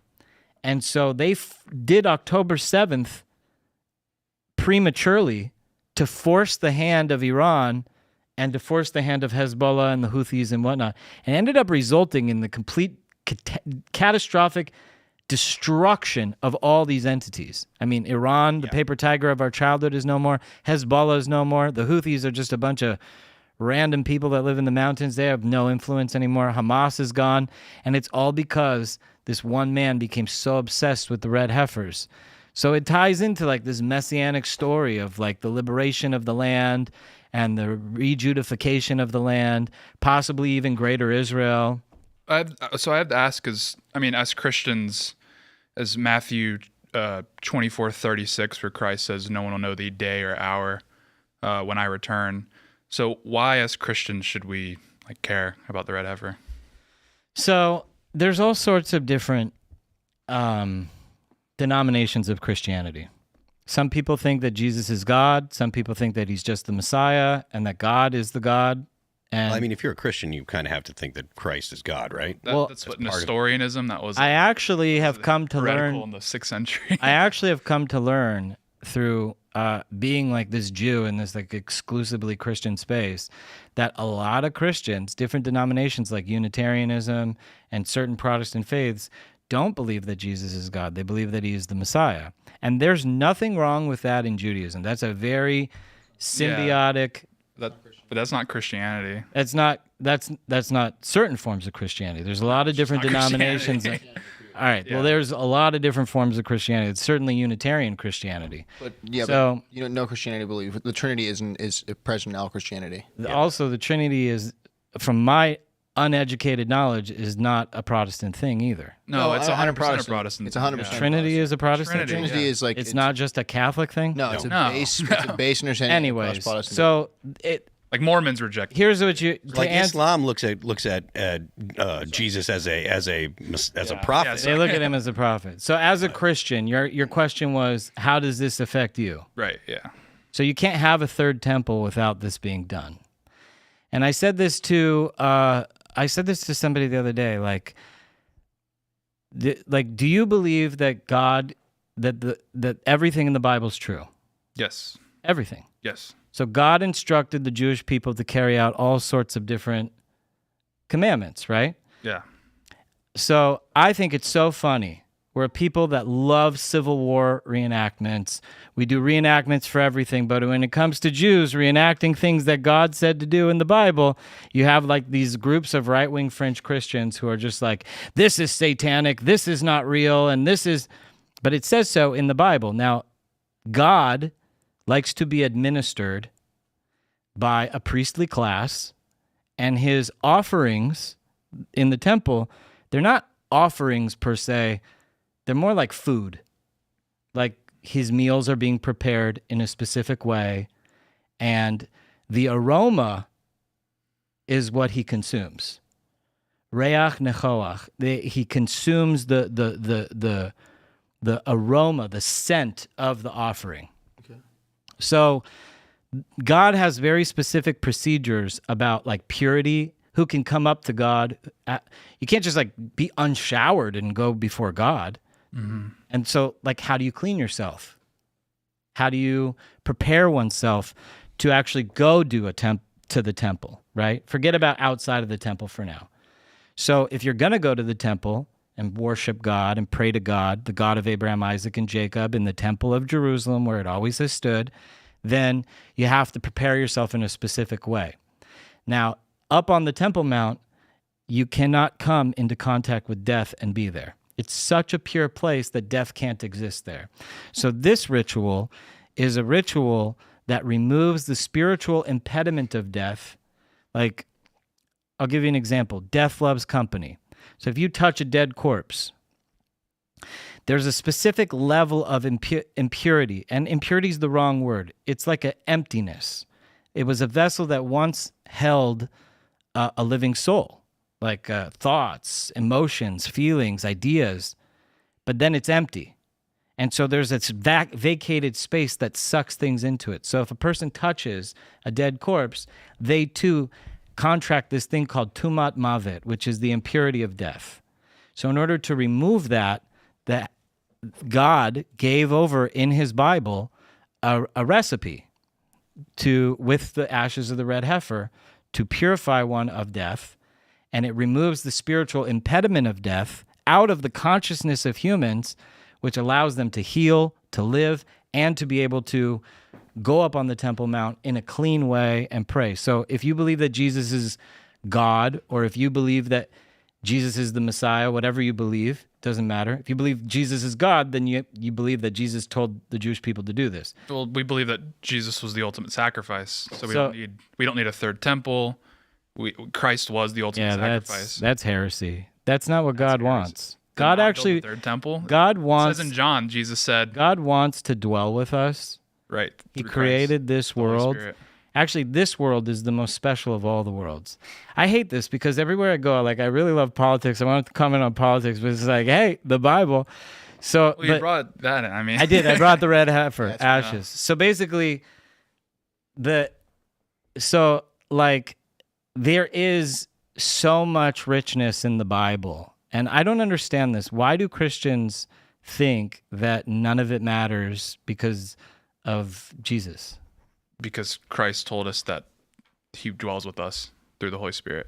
So you think that there's no need for Jerusalem? It should be barren. It doesn't. I mean, it's We just believe the covenant was fulfilled. yeah, like We believe Christ. in the old book, but we believe the covenant was fulfilled in the new book with the establishment of all the new things that Jesus brought about. Christ was just what Christianity is. the ultimate sacrifice, the fulfillment of the old covenant. Right. So we believe the old book. We believe all that stuff. We believe that'll happen. We believe it was all God, the same God. So you believe that Jesus is going to come back. Yes. So where's he going to go when he comes back? I mean, if Is he going to go to They West said- Virginia and hang out here at Temple? No, of course not. They said it's like they forget the name of the valley, but like the Valley of Megiddo is like supposed to be where the final. So Israel. yes. So Jesus goes back to Israel, Well, right? he's from yeah, I mean, that's in Galilee. Revelation. Okay, so then there's there's actually some sort of function with Jesus the land is of Jewish, Israel. for sure. Yeah, it's In the yeah. Christian, That's how it works. so in the Christian religion, the land of Israel is very important, yes, of course. right? Holy Land. why So we fought Crusades something over is this. going to happen in Jerusalem. For It's been sure. prophesized. Yeah. 100%. So this is what I wanted to ask about. I think my camera might be screwed up a little bit, but I'll quickly ask. There's been people that have talked about like because these heifers were brought from Texas, right? When and you said the generations of heifers, like they were the one like basically the argument was against like were they kept, were certain ones selectively bred in a particular way? I've had a lot of experience, you know, I'm the Afrikaner here who's had a lot of experience with like growing cattle and raising Yeah. cattle. Were they selectively bred? Does that change anything according to the No, law? you Would that- could would that be- selectively breed them. Yeah, Interesting. it doesn't. They were selectively bred. Okay. It took many generations to breed out all the black hairs. Wouldn't that get rid of like, so as a Christian, I don't really believe in like the mystery, but like I don't really necessarily, I believe in there's mystery within the faith, and I totally see where the Eastern Orthodox, another separation of the faith, where they believe heavily in like the mystery of like of all of this. Wouldn't that get rid of like some of like the divine intervention of Christ making these heifers? Like if people were the ones who are growing these cows to be a particular thing. I'm just asking. I don't Not at know. all. This isn't my Not at law or all. anything. So the ritual calls for an all red heifer. Yeah, exactly. Doesn't call for it to be an all red heifer, like born of a black cow and a white cow or anything like that. It's an all red heifer. So, Okay. like So that's in it. in human history, there's only been 9 of them that have been sacrificed. Now, there's probably red heifers in every single generation. Okay. But if the ritual is done by Jewish people and the red heifer is off in, Malaysia or wherever it's born, nobody in the old world, it's not going to get to us. So part of like, actually, ironically, I'll bring this out. I was going to give it to Tim, but I just published my first book. It's called Od Shiloh, The Blueprint for the Final Awakening. And I talk about basically in this book the process of, if you want to look through, the process of what happens in the world when the Messiah comes. There's a whole transformation that takes place to our entire being. Nothing is the same anymore. The laws of physics are even going to change in this new paradigm that we're entering into. And as That's like what Maimonides. no. Well, Maimonides talks about it, but I quote him in my book several places. But Related. I'm sorry, it is that it's all he talks about a lot about. The Rambam talks a lot about the coming of the Messiah. But 1,000 years ago, they were speculating with primitive understanding of the world what the age would actually look like. Right. So Okay. if you read a lot of the books of Kabbalah, such as the Ramchal, Derech Hashem, which I give a Tuesday night class on Awesome Jew, the Ramchal speaks about the age of the Messiah, that in the age of the Messiah, everything reverts back to how it was in the Garden of Eden before the fall, before the sin. Telekinesis, the ability to move things with your mind, things like that humans are gonna be downloaded with unbelievable powers. In the Garden of Eden, nothing physical was able to impede on Adam before he ate from the tree of knowledge. He wasn't supposed to die. Theoretically, he could walk through walls. He was on a different level of creation. He wasn't bound to the mortality that humans are in the physical sense, the way that we are today. So the Messiah, I know Christians believe the Messiah's purpose is to get everybody into heaven. Jews were not. His purpose was to defeat sin, to defeat death. Defeat death. When Christ died. So ironically, this is actually the purpose of the Jewish Messiah as well. Well, yeah, it makes sense. But it's not that it's not. Yeah. There's parallels. Yeah, of course. It's not that he was Jewish. I mean, come on. Yeah, exactly. So it's not that for Jews, it's that when everybody doesn't die anymore, death is not going to exist at all, not to everybody. Yeah. So in Christianity, you guys believe that Jesus came and conquered death, and then you guys all get to watch him conquer death while you die. In Judaism, no. His conquering of death means that no one has to die, right? Like in a physical death. No, there's eternal life through Christ. Spiritual. Yeah, but in heaven, not on earth. Right. The kingdom of heaven. Well, in the when Jewish Christ returns, I mean, it's up for interpretation. Maybe a new heaven, a new earth, rapture, but that sort of thing. But the promise that was made to us was that there will be eternal life through Christ. So in Judaism, there is no up for debate. In Judaism, this physical world is the most important world. When God created earth, when God created all of creation, he needed to make an imperfect vessel that can choose perfection. Yeah, we agree with all that stuff. It's about free will and our own conscious evolution to accept upon us this new age of being where, just 50 years ago, 100 years ago, nobody would ever think we'd be sitting here on microphones talking to millions of people on the internet the way that we're doing right now. Sure, yeah. So things evolve. Our technology is really a manifestation of what's actually taking place on our subconscious. We're capable of much higher things, like, for instance, telepathy. But we express our telepathy through the internet, through computers, through telephones, whatever it is. The ideas came from us.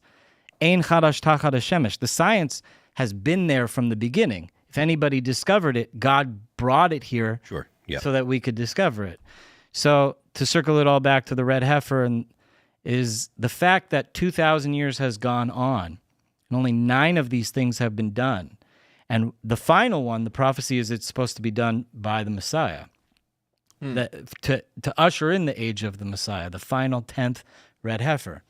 So the fact that this happened is very indicative of the times that we're in, fellas. So there is no. You said there are more red heifers that are. There's perfect. 3 more. There's 3 more. So essentially, the argument or what you're expecting is the Messiah comes back, and one of these 3 heifers will be the one that the Messiah sacrifices, or.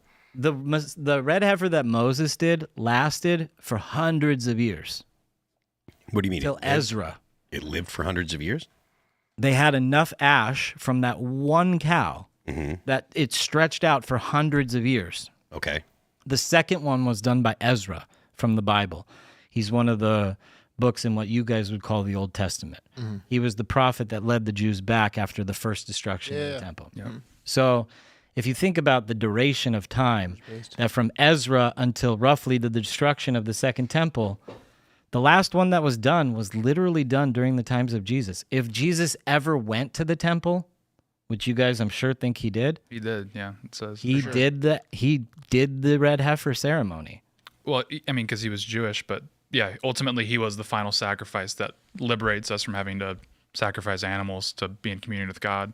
I mean, ultimately, that was the purpose of Christ, was to sacrificing animals doesn't allow us to be in communication. No, Christ himself. Christ is conquered because Christ was the final. Even sacrifice. before your Jesus, that's not what allows us to be in communion with God. That's just what God asked us to do. Right, that's what I mean. But obedience to God is a part of communion with God. Jesus said, let this be a new covenant unto you. When God made the temple, he made it a dwelling place for him to dwell amongst us. As I was saying before, Right. I this believe world, Jews were not concerned about getting into heaven. We're concerned about making this world into heaven. And God wants this world to be This is the most special world because it's only in this world that you could be tempted by sin and still choose to be good. In heaven, you don't have a temptation. It's almost a completely different free will. So in the Jewish tradition, is it that there is no heaven, or There is a heaven, yeah. Okay. There's even a hell. Okay. But hell is not eternal. The longest sentence is 11 months. Oh. Yeah. Really? And hell is actually a place of great compassion. It's hell. It sucks. You don't want to go there. But it is only for the people who truly don't get it. Have you ever met somebody that like you try to talk to them about God and they're like, I don't want to hear it. I don't want to hear it. They don't want anything to do with God. Sure, yeah. That is who hell is for. Interesting. And like I mentioned before, Judaism believes in reincarnation. The only way to get out of the reincarnation cycle is to perfect your vessel over the course of lifetimes by completing the mitzvot, the commandments in the Torah, at all the different levels that they're supposed to be completed in. Or for the people who ultimately fail at life, they can go to hell for a certain amount of allotted time. It's hell. It sucks. But then afterwards, they go to heaven and they await a time that the Messiah brings called the Techiyat HaMetim, which is the revivification of the dead, which is what you're talking about, this conquering of death and living forever. So red heifer is the gateway to this world that we all truly want to be in together. And it's not a scary thing. It's here. And I don't know. I think I'm going to trust Jesus on this one, but it's a good pitch, I suppose. Jesus would have definitely wanted the red heifer to be done. Well, I don't think that's the We're gonna leave this one undecided, and we're gonna go to super chats here. So smash the like button, share the show with all your friends. Go to rumble.com and join us. Become a member at rumble.com so you can join us for the after show, and then go to timcast.com and become a member there so you can join the Discord and you can come to the after show and you can call in, or you can hang out with people that have started podcasts in the Discord, hang out. Maybe you'll meet a wife or a husband or something like that, because that's happened a couple times too. So right now we're going to go to your super chats, and we're going to start with, let's see. Quantum Strange Quark asked me, he says, Phil, how is it going with your amateur radio license studies? I want a QSL card from you when you get your license. I haven't done it because I'm probably not going to, because I've figured out how to use the radio without one. And, you know, only the sad hams have a problem with that. So, but don't tell anyone. All right. Let's see. Wyatt Claddenberg says, what do you guys think about all the right infighting? Is it just a war of grifters, the Fed, egos out of control, a-holes being a-holes? How do you stop it? Whippings, 20 paces at dawn. No, you don't do 20 paces at dawn. Look, as far as I'm concerned, there's always going to be that kind of drama when there's a monetary incentive, right? So, like, people, the internet is competing for attention. And as long as there are people that have a monetary incentive to try to get your attention, there are going to be people that will find it functional to slander other people. There'll be drama streamers. That's going to happen in all of your arenas, I think. It's going to happen either way. You can't get rid of it. Also, like, when you're winning, people feel that they can have the agency to, like, start settling scores. And because when you're winning, you're like, okay, this is my chance for my niche ideology to be the ruling ideology. So that's kind of what you're seeing right now, is there's, like, a lot of people that really want their niche ideology to be at the top. I mean, this happened during the Obama years of the Democrats. What do they even, like, what specific infighting do you think they're even talking about there? There's always so much going on. I know, at any right? given time. Milo It's and like, Candace is it and Fuentes and Ringgate. It's a shame to call that the right, because all these people didn't support Trump. But one of the things that I like to talk about on my show is that Democrats, they just love conformality. On our side, steel sharpens steel. Yep. We show up to debates. I've been in so many debates on the right, and everybody comes out, and we're always fighting, and the infighting really brings about a greater truth. So the question is can we all get along afterwards? But I mean, I feel like you're even talking about like a more intricate and well-meaning version of it. I think a lot of this is just people fighting on the internet because it's good for their brand. And we have to be mindful of actually who's really with us and who's grifting, because that's where I see the Fed, like Candace Owens, all these people who pretend to be MAGA, Nick Fuentes, who wouldn't support Trump, who literally they were willing to risk everything in the 2024 elections because they were so afraid that Trump supports Israel. Oh my God. I don't like the term, the term grifter is so overused in today's culture anyways. It's like the idea of the term itself means that you know what's in the heart of another person, and I find that to be very troubling, to think that you can tell another person what you think that what they actually believe. So disagree with them all they want, but in general I don't like that term because most people now it just means person I disagree with. And it's a bunch of, and both sides do this, they fall into purity testing and they go down their own weird ideological purity spirals, and it just ends up being a waste of time for everybody. It's good for me if I want to sit there and read a bunch of people fighting with each other. Content too. It's content, I guess, but it's really what that's really kind of what it soul boils down sucking. to. You know, the people that are busy chopping other people down, a lot of times they're just doing it so that way they can talk about it on their podcast or their show or whatever. And we saw the great war of the e-girls going after each other. well, I mean, the was conservative e-girls. Look, man, That was a lot of fun to watch. She was on my show last week, Sarah. Really? Yeah. what Sarah's thought? Yeah, She was on my show last week to talk about it. I feel She's bad such a for wonderful her. person. I feel bad for her because all she did was say, "Look, here's my ring. I'm happy about it," and then they just all are just like, Yeah. You know, I'll tell you, when she came on the show, the whole show we were just supposed to talk about it, but we got sucked into such a deep conversation that we barely even talked about it. And that's the truth of the thing. Quality people have quality thoughts.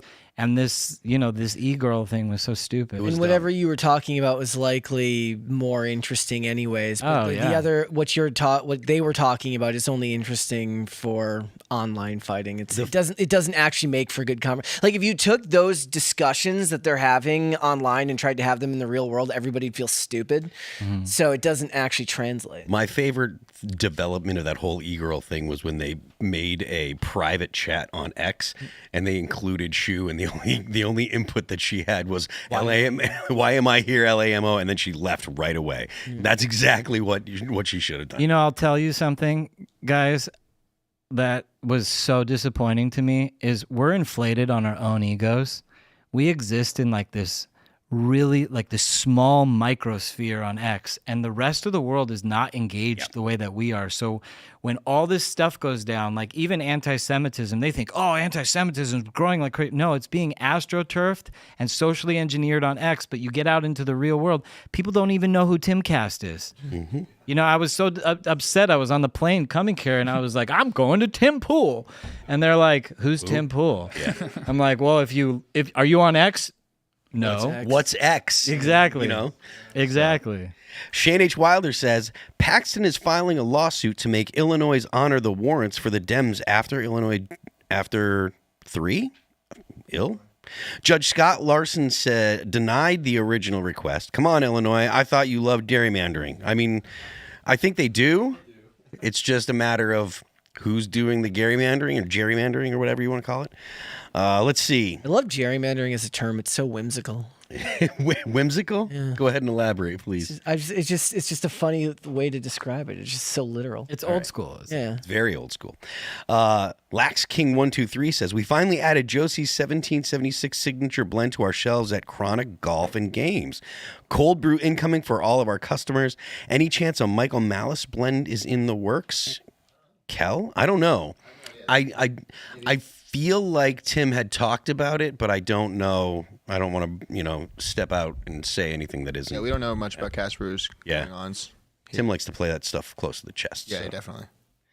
Let's see.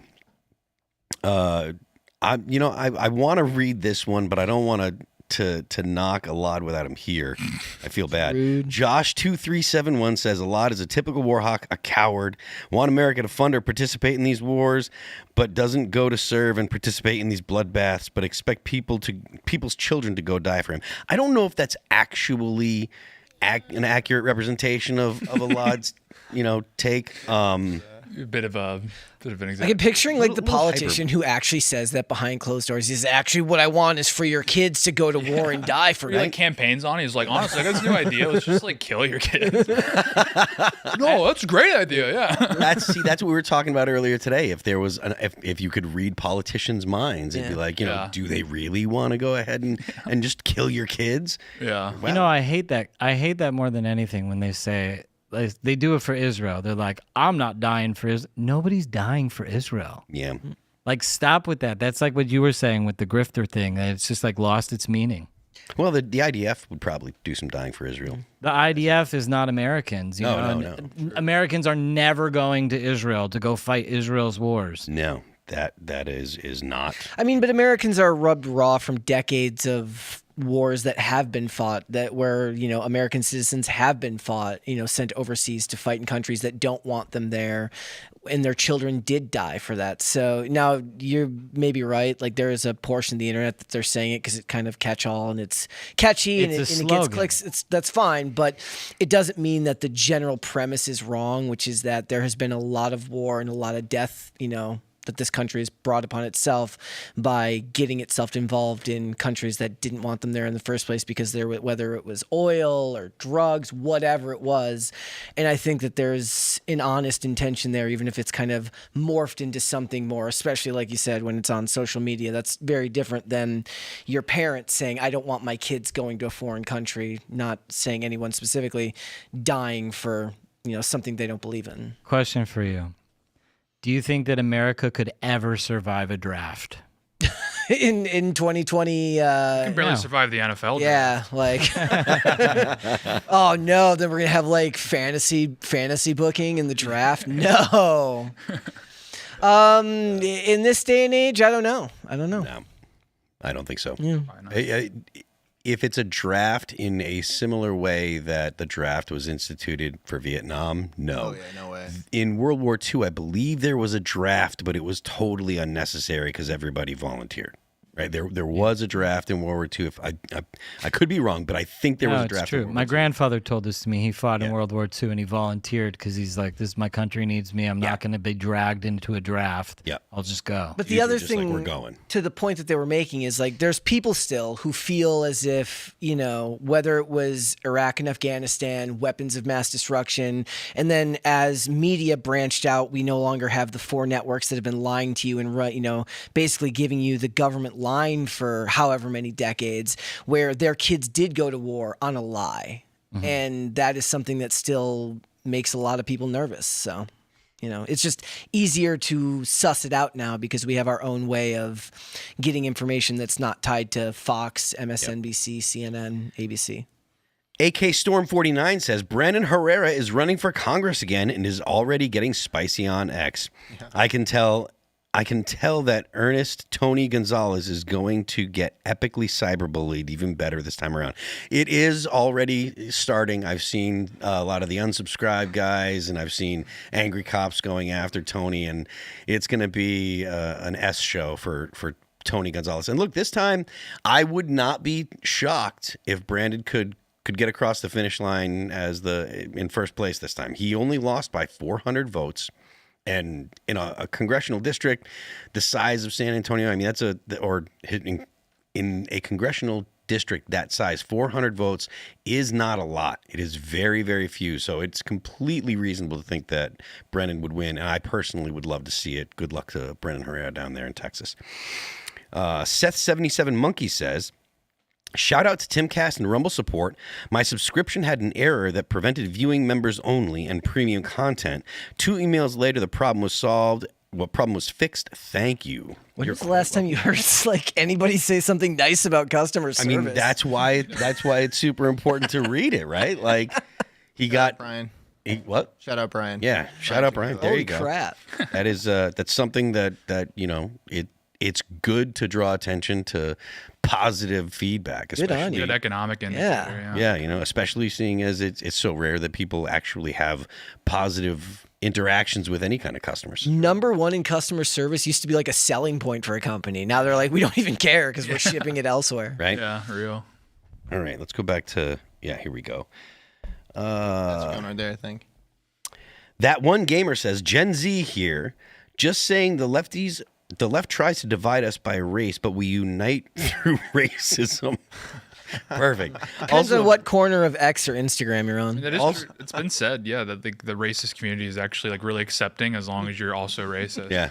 Also, Brendan Herrera is running again. Let's go, Brandon. You just have to love your own race. Well, I mean, look, again, this is something we were talking about on PCC. The situation is the left wants a more racist America. Yeah, that 100%. Plays into the exactly what they want. When you hear the phrase critical racial consciousness, that means to be racist. That means to see race before everything else and be critical of racial dynamics. Anytime you see that one race is quote unquote being oppressed by another, it's your job to call it out.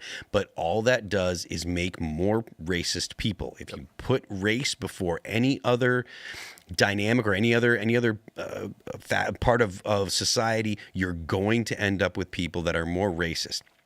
The left thinks that people that are in power, in positions of power, or what they would consider positions of power, they think that they should feel bad about it, and they should say, "Oh, well, I'm an oppressor, and I should feel bad, and so I should do things that help the oppressed." But there are a lot of people out there that'll say, "Well, look, man, if you want me to play this game, I am just going to play to win," and that is exactly what you're seeing now. So when people say, "Oh, more racists," well, you can thank the left, because the liberals, the classical liberals of the 80s, 90s, they wanted people to not focus on race. I mean, even all the way back to a lot of people in the 60s, 70s, and 80s, the classically liberal argument was, don't focus on race. In the aughts and teens, the argument changed, and it's a focus on race, and that has made people more racist. So, yeah, bro, we had race figured out in like 2010. Yeah, and everyone just kept talking about it, and there's all those police videos took off, like Tim talks about. Yeah, they blew it. Yeah, totally blew it. Let's see. Jet Morbid says, do not trust WEF partners. Google and Meta are the same. Check the WEF partners website. World War III will be WEF countries and corporations versus everybody else. Good versus evil. Let's hope not. Let's hope not. Let's hope not. I don't know that they're. I don't know that predicting World War III is a good thing, and there's a lot of countries that are WEF countries that have nuclear weapons. So, to be honest, I think there's no argument to be made for World War III anymore. I mean, like, as Ukraine and Russia wraps up, the Middle East is done. Like, nobody has to worry about that for maybe 50 years, maybe never again, thanks to President Trump.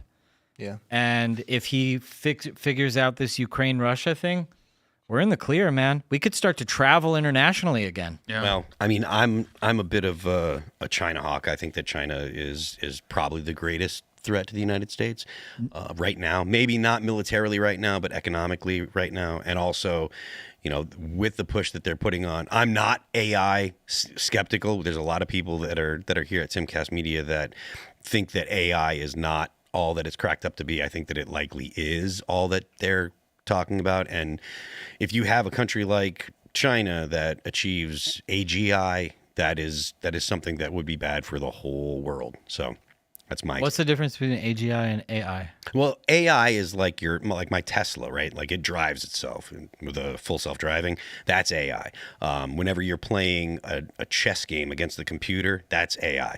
But it's specific, right? So an AGI is artificial general intelligence, and usually that is thought of as artificial superintelligence. Once you reach a certain level of intelligence with artificial intelligence, or possibly just even speed, right? Because intelligence could be just the ability or the speed at which computations are made. Once you reach a certain speed, then times how long it takes for computation stops mattering.